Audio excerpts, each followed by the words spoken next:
pertama dari hamba Allah.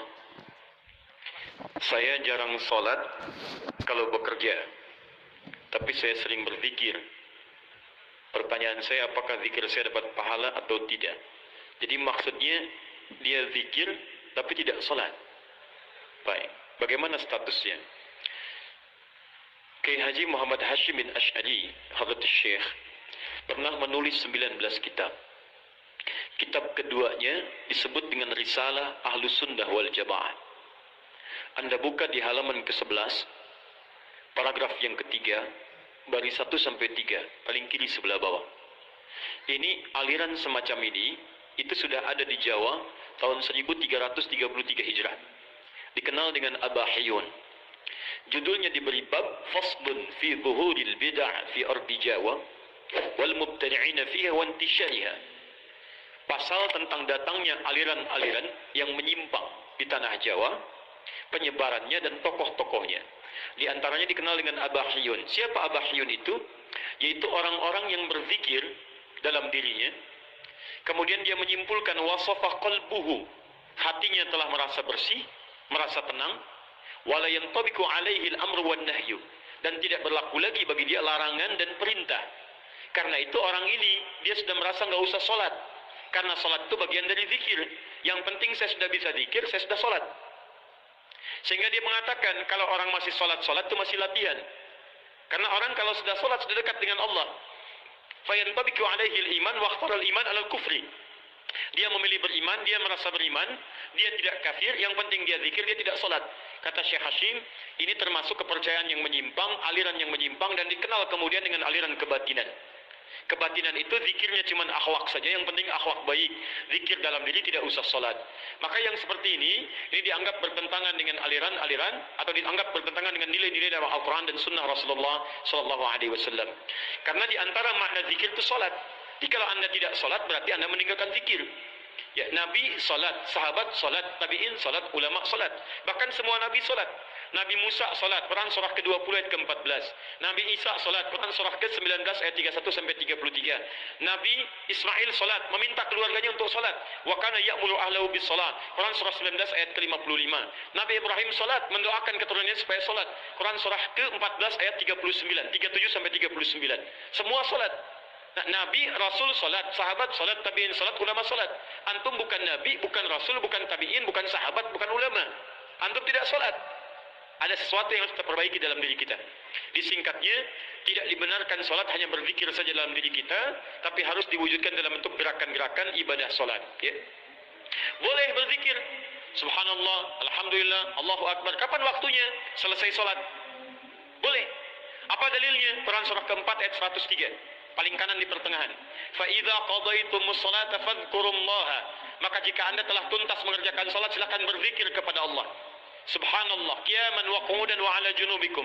Boleh sambil berdiri, boleh sambil duduk, boleh sambil berbaring. Apa di antara zikirnya? Astaghfirullah, astaghfirullah, astaghfirullah.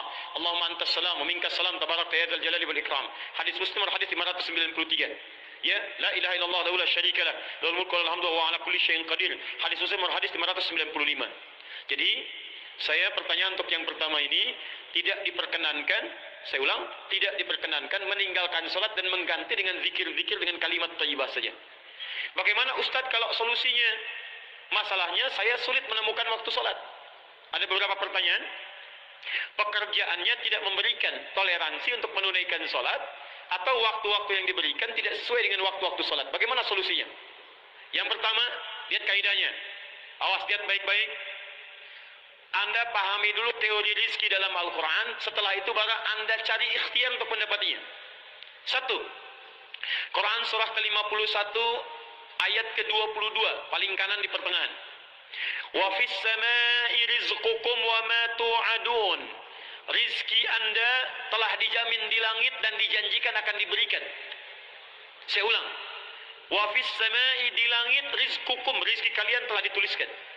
Wa ma tu'adun, dan dijanjikan akan diberikan. Rizki Anda itu telah diatur, telah ada. Asal Anda mau mengambilnya, maka Allah berikan kepada Anda. Bagaimana cara mengambilnya? Turun Quran surah ke-2 Al-Baqarah ayat 168, paling kanan sebelah bawah. Ya ayyuhan nasu kulu mimma fil ardi halalan thayyiba. Hai manusia, silakan bekerja di dunia, di bumi silakan kerja dengan cara yang halal dan thayyib, dengan cara yang terbaik.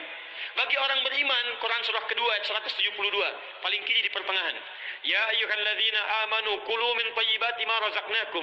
Hai orang-orang beriman, silakan cari rezeki, dapatkan rezeki kami telah siapkan. Cuma saat Anda mencari rezeki itu ada turunan yang lainnya. Perhatikan baik-baik, jangan tinggalkan ibadah, tingkatkan takwa. Begitu takwa ditingkatkan, berkah dibuka, rezeki dibuka. Quran surah ke-7 ayat 96. Walau anna ahlal qura amanu wattaqau la fatahna 'alaihim barakatin minas sama'i wal ard. Dimohon maaf, Anda kerja halal, rezeki dapat. Anda kerjakan salat, rezeki dapat. Di rezeki itu telah diatur. Yang belum ada jaminan itu surga antum. Antum meninggalkan sholat, dapat rezeki juga.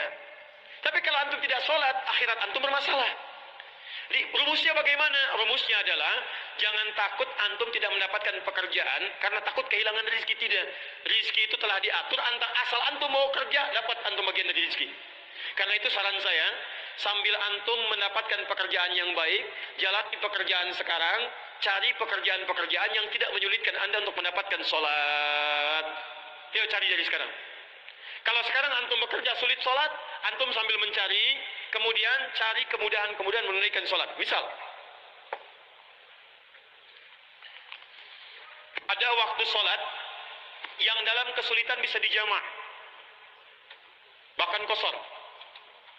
Quran surah keempat An-Nisa. Quran surah keempat An-Nisa ayat 102, paling kiri sebelah bawah.